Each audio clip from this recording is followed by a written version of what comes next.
discover how to transform your reality with the power of your faith. In Your Faith is Your Fortune, Neville Goddard unveils biblical secrets to unleash your inner divinity and live without limits. Are you ready for transformation? Neville Goddard reminds us of the Lord's words, proclaimed in Isaiah 44 verse 6 and Deuteronomy 5 verses 6 to 7, highlighting the oneness and supremacy of God. These verses underscore the notion that there is no other power or deity beyond the one true God, urging humanity not to seek or worship other gods.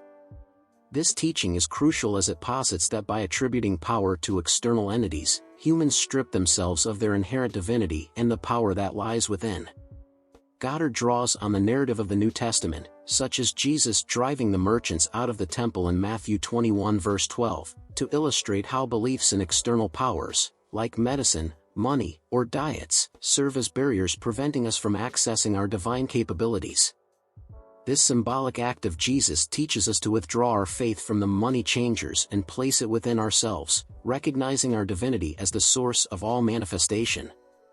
The Epistle to the Corinthians, 2 Corinthians 6 verses 14 to 16, cautions us about the discrepancies between light and darkness, righteousness and wickedness, emphasizing the importance of acknowledging that we are the temple of the living God. This message aligns with the idea that our limiting beliefs act as thieves, stealing our chance to fully live in our divinity. Goddard also reflects on the metaphor of the camel and the eye of the needle, suggesting that one must shed the burdens of false human values to enter the kingdom of heaven. This teaching, along with the statement that the Lord is in His holy temple, Habakkuk 2 verse 20, reminds us that consciousness is the dwelling place of the divine, and by recognizing our consciousness as divine, we can manifest our desired reality. The story of Peter and John healing the lame man at the temple, Acts 3 verses 1 to 10, serves as a powerful example of how a shift in consciousness can transform our physical reality. Peter, representing discipline and enlightenment, offers not material goods, but the consciousness of freedom, demonstrating the power of faith and consciousness to overcome physical and material limitations. Goddard urges us to stop begging and to assert ourselves in what we wish to be, reminding us that greater is He that is in you than he that is in the world, 1 John 4 verse 4. This acknowledgement of our own divinity as the essence of God within us is what purifies our consciousness of limiting beliefs and restores dominion over our lives, aligning us with the divine commandment to have no other gods.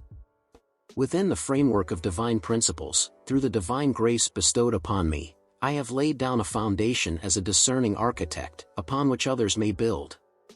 However, it is imperative that each person contemplates carefully how they will build upon it, for there is no foundation more robust than the one already set, which is Jesus Christ. Those who build upon this foundation may choose from a variety of materials, ranging from the most noble, such as gold and precious stones, to the more transient, like wood and straw. The integrity of each construction will be tested by fire, revealing the quality of each work. Constructions that endure will be rewarded, while those that diminish in the flames will result in loss, though their builders will be saved, barely escaping the blaze.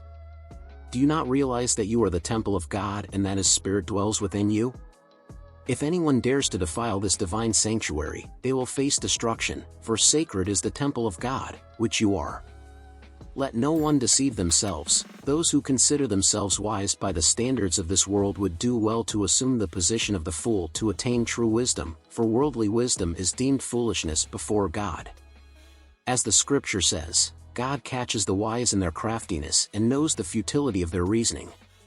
Thus, let no one boast about mere mortals, for everything belongs to you, whether Paul, Apollos, or Cephas, the world, life, death, the present, and the future, all are yours, and you belong to Christ, and Christ to God. This teaching, found in 1 Corinthians 3 verses 10 to 23, emphasizes the importance of divine consciousness and wisdom over worldly wisdom. Consciousness is the foundation of all manifestations. In his quest, man has found no other cause for manifestation besides his own consciousness of being. He attributes illness to microbes, conflicts to ideological differences, and greed, but such conclusions, seen as wisdom, are considered folly before God. There is only one power, God, consciousness, who has the ability to give life and death, to heal and to harm. We live in a world that is the objective manifestation of our consciousness. Without this knowledge, man struggles in vain against reflections of his own creation. I am the light of the world, John 8 verse 12, reminds us that we are both consciousness and light.